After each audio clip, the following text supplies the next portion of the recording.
नरेंद्र मोदी को सबसे ज्यादा साल होने वाले जो इलेक्टेड पीएम करके, तो किस तरह से देखते हैं? एक बात में तो खुशी की बात है, कोई अगर किसी एक व्यक्ति अगर इतने साल से काम कर रहा है तो है, लेकिन उनके कारकिर्द में क्या हुआ ये भी एक बहुत अहम और महत्व की बात है। और आपने देखा होगा कि जिस तरह से अब देश की राजनीति चल रही है, जिस तरह से जिनके ऊपर आरोप हुए वो आज कौन से पक्ष में क्या है, और साथ ही साथ में देश की जो ग्रोथ होनी थी 70 साल में कुछ नहीं हुआ, ये जो दावा उनका था और ये अभी हुआ, उसकी अगर हम तुलना देखें तो सबको ये पता है कि बहुत ही सुखद वातावरण है, बहुत ऐसा नहीं।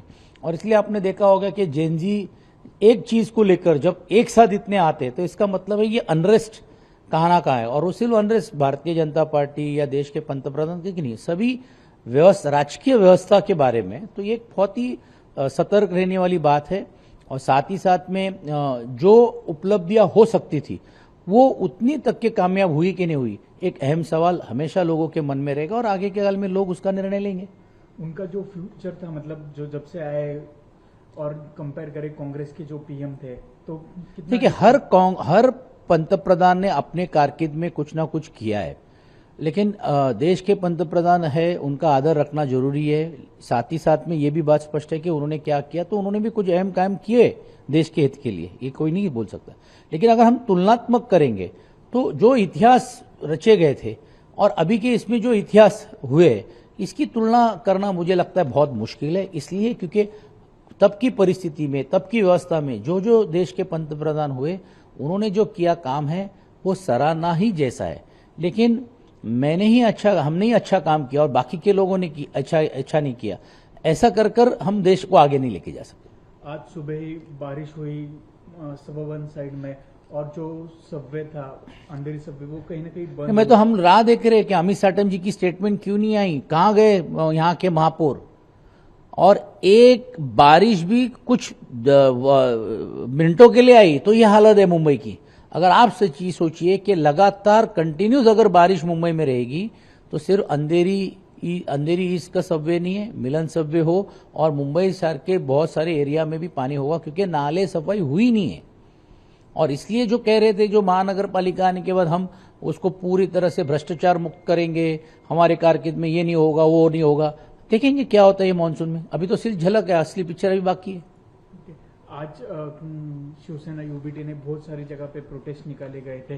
जो इन्फ्लेशन बढ़ रहा है, जो महंगाई बढ़ रही है, फ्यूल के प्राइसेस बढ़ रहे हैं, उसको लेकर सरकार का ध्यान जरूर है। ध्यान देना इसलिए जरूरी है क्योंकि आपने महंगाई का नियंत्रण रखने का काम 2 महीने पहले अगर किया होता तो आज ये नौबत नहीं आती थी। चुनाव को सामने रखते हुए जो निर्णय आपको पहले लेना चाहिए था वो आप निर्णय आप लेकर लोगों के ऊपर भुदन डाल रहे हैं। और क्या आपको ये पता नहीं था कि ये देश में ऐसी स्थिति होगी? और सबसे हैरानगी की बात है कि डाटा छुपाया क्यों जाता है। एक बाजू में सत्ताधारी के जो पार्टियां है वो कहते हैं कोई दिक्कतें नहीं है, फिर लोग क्यों लाइन लगा रहे। दुर्दैव की बात है कि ये राज्य का मंत्री कहता है कि जो शेतकरियों ने लगा हुई लाइन है वो सब दलाल है, उसमें कि कुछ लोग जाके पेट्रोल बेचते हैं। मतलब अगर इस तरह से आप अवमान करेंगे शेतकरियों का, कहने का मतलब है कि ये महंगाई की मार ये सर्वसामान्य लोगों को हो रही है। और इसलिए उसका सरकार को जागा करना तो कोई मतलब नहीं, हम लोगों को जागा करने के लिए हमने निर्देश किया कि देखिए इस महंगाई और ऐसे वक्त में भी एक विपक्ष की भूमिका हम पूरी ईमानदारी से निभाएंगे। महायुति में कहीं ना कहीं अलबन दिखाई दे रही है, जो एमएलसी की जो सीट डिस्ट्रीब्यूशन। देखिए महायुति एक सत्ते के कारण सब लोग साथ में बैठे, जब किसी को लगा कि सत्ता अब मेरे साथ नहीं रहेंगी, ये बिखरने वाले पत्ते जैसे है। और इसलिए आगे देखिए आप क्या होगा। अब इन लोगों को लगता है कि सामने कोई विपक्ष ही नहीं है, इसलिए एक दूसरे से लड़ रहे हैं और अपना मकसद खत्म होने के बाद फिर साथ में हो रहे हैं। ये एमएलसी के चुनाव के बाद छोड़िए, लेकिन आप देखिए कि वहां के विधायक जो है, शिवसेना के विधायक ही कह रहे हैं कि हमने जिसके लिए सत्ता छोड़ी और हमने हमारी पार्टी तोड़ी, आज वो लोग हम लोगों को खत्म करने के लिए निकले।